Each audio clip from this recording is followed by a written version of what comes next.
सोनिया और सोहेल के बीच में तलाक हो जाती है और इस बात पे किंजर बड़ी खुश होती है कि इसने बहुत बड़ा तीर मार लिया। तैमूर और फलक के ऊपर डाकू जो है वो गोली चला देते हैं। क्या तैमूर की नेक्स्ट एपिसोड में डेथ हो जाएगी?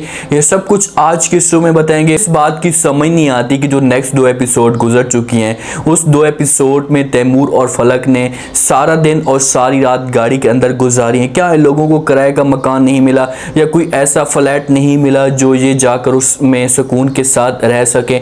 इतनी बड़ी गाड़ी और इन लोगों के पास पैसा ना हो, ये कैसे हो सकता है? आसिम की कजन आसिम के साथ पार्टनरशिप पे जो है वो फैसला करती है। उससे कहती है कि भाई मैं भी आपके साथ जो अपना बिजनेस स्टार्ट करूंगी जो मेरे वालिद ने जो वो किया था। तो इस बात पे आसिम की माँ बड़ी खुश होती है। वो ये समझती है कि जब दोनों एक साथ जाएंगे और एक दूसरे को समझेंगे तो इस तरीके से इन दोनों के बीच में जो गलतफहमी होंगी वो दूर हो जाएंगी और ये दोनों एक दूसरे के साथ मोहब्बत करना शुरू कर देंगे। आसिम की माँ आती है जोबी के पास, उसे कहती है कि बेटा आपने जो फैसला किया है वो बहुत ही अच्छा किया है। इस तरीके से आप दोनों एक दूसरे के साथ जाओगे, एक दूसरे को समझोगे तो आप दोनों के बीच में जो नफरतें हैं वो ख़त्म हो जाएंगी। जोबी ये बातें सुनती है तो वो आसिम की माँ को जो है वहीं पर चुप करा देती है। उससे कहती है कि भाई आप मेरी बात सुने, आप जैसा सोच रही हैं ऐसा बिल्कुल भी नहीं, ऐसा मेरा कोई मकसद है। मैं सिर्फ और सिर्फ बिजनेस के तौर पर जाना चाहती हूँ, मैं अपने वालिद के बिजनेस को स्टार्ट करना चाहती हूँ।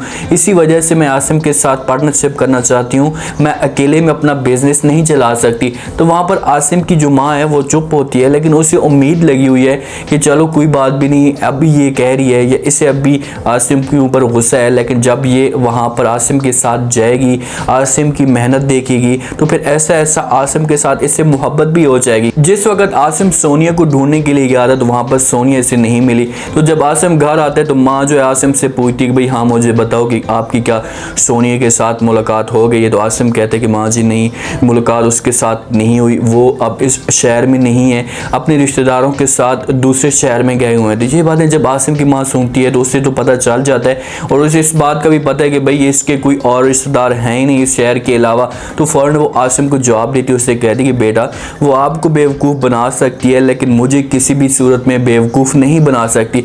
मैं सोनिया और सोनिया की माँ को जानती हूँ कि इनके रिश्तेदार कहाँ कहाँ पे हैं। इनके सिर्फ 2 या 3 रिश्तेदार हैं जो इसी शहर में रहते हैं, इसके अलावा इन लोगों के कोई भी रिश्तेदार नहीं है। वो आसिम को बार बार समझाती है और कहती है कि बेटा वो तुम्हें बेवकूफ़ बना रही है, उसका चक्कर किसी और के साथ चल रहा होगा, इसी वजह से वो आपके साथ कोई भी रब्ता नहीं कर रही या आपके साथ झूठ बोल रही है। आसिम को इस बात पे सोचना चाहिए कि यार अगर वो तेरे साथ इतनी सच्ची मोहब्बत करती या तेरे बारे में वो ऐसा सोचती तो कभी भी आपको इस मुश्किल वक्त में छोड़कर ना जाती। अब आसिम के ऊपर तो मुश्किल वक्त है, उसे वो दिलासा देती रहती है, उसके साथ कार पे बात करती है कि भाई मैं सितारों के साथ हूँ, आपके साथ बेपनाह मोहब्बत करती हूँ, आपके बारे किसी और के बारे में सोच नहीं सकती। इसी बात भी आसिम बड़ा खुश होता है कि भाई मेरे साथ ये वाकई सच्ची मोहब्बत करती है और वो अभी तक इसी की उम्मीद लगा कर बैठा हुआ है। अगर वो जोबी के साथ सीरियस हो जाए, उसे समझना शुरू कर दे तो हो सकता है कि जोबी भी इसके साथ मोहब्बत करे और दोनों के बीच में जो गलतफहमी है वो दूर हो जाए और फिर इन देखे कि इनकी ज़िंदगी में जो है वो कैसे खुशियाँ आती हैं। सोनिया ने तो तलाक ले लिया सोहेल से, उसने फ़ौरन तलाक का फैसला किया और हर चीज़ जो अपने नाम करवा ली थी। ये चीज़ें तो सोनिया ने पहले भी कर ली थी। एक अच्छी सी इसे गाड़ी मिलती है, उसके बाद इसे घर मिलता है और तलाक लेकर यहाँ से चली जाती है। सोनिया ये उम्मीद लगा कर गई हुई है कि भाई मैं अब आसिम के पास जाऊँगी, उसके साथ रब्ता करूँगी तो फ़ौरन जो है आसिम मेरे साथ शादी करने के लिए तैयार हो जाएगा। लेकिन आसिम को अब इतनी नफरत ऐसा होती जा रही है कि हो सकता है कि ये सोनिया को रिजेक्ट कर दे, हमेशा के लिए इसके साथ जो अपना ताल्लुक है वो ख़त्म कर दे। जब सोनिया गाड़ी लेकर जाएगी, घर लेकर जाएगी, इसके पास इसके सामने पेश करेगी तो आसिम हो सकता है कि इसे इनकार कर दे कि भाई मुझे जो है ऐसी लालच की कोई भी ज़रूरत नहीं है या मैं इस लालच पे कोई भी यकीन नहीं रखता, मुझे प्यार की ज़रूरत थी जो आपने मेरे साथ धोखा किया है। तैमूर और फलक जो है वो गाड़ी के अंदर बैठे हुए हैं, इन लोगों को कोई मकान नहीं मिलता, इनको कोई अच्छा सा फ्लैट नहीं मिलता जो ये अच्छे से फ्लैट में जाकर रह सकें। 1 करोड़ की गाड़ी इन लोगों के पास है लेकिन समझ से बाहर है कि इन लोगों के पास पैसा क्यों नहीं है। अगर तुम लोगों को कोई फ्लैट नहीं मिल रहा तो ये गाड़ी जाकर बेच दें, 2-3 माह को सुकून के साथ खाएं, उसके बाद फिर अपना बिजनेस जो है वो लेने के लिए वापस चले जाएं सोहेल के पास। जब दोनों गाड़ी के अंदर बैठे होते हैं तो तैमूर जो फलक को कहता है कि भाई मैं ऐसा सोच भी नहीं सकता था कि मेरे जो अपने हैं मेरे साथ इस तरह धोखा करेंगे और मैं इनके ऊपर बड़ा यकीन करता था और जब इन्होंने मेरे साथ धोखा किया है तो ये चीज़ें सारी समझ से बाहर हो गई हैं कि आखिरकार मेरे साथ ऐसा हुआ क्यों है। तो फलक जो है ये बातें सुनती है तो वो तैमूर को समझाने की कोशिश करती है क्योंकि तैमूर ने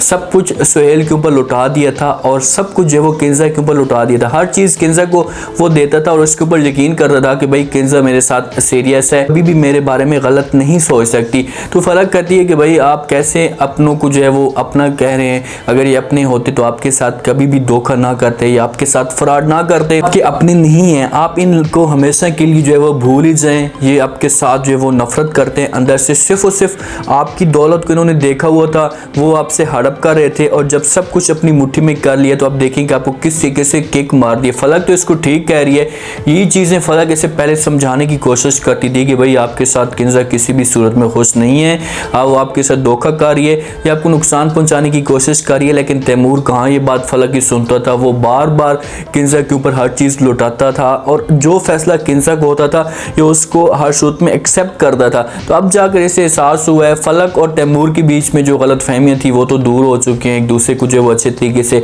समझना शुरू हो चुके हैं। किसी से अब तैमूर को ज़ारा की भी फिक्र हो, उसके साथ भी अपनी जो मोहब्बत हो वो जागे कि भाई ज़ारा भी मेरे साथ उस वक्त सच्ची मोहब्बत करती थी, लेकिन किंजा की गलत फहमियाँ पैदा करने की वजह से मेरा ज़ारा के साथ जो है वो रिश्ता हमेशा के लिए टूट चुका है। दोनों इस की बातें कर रहे होते हैं, एक दूसरे के साथ गाड़ी के अंदर गपशप कर रहे होते हैं, हो सकता है कि ये रात ही इस गाड़ी के अंदर ही गुजारें।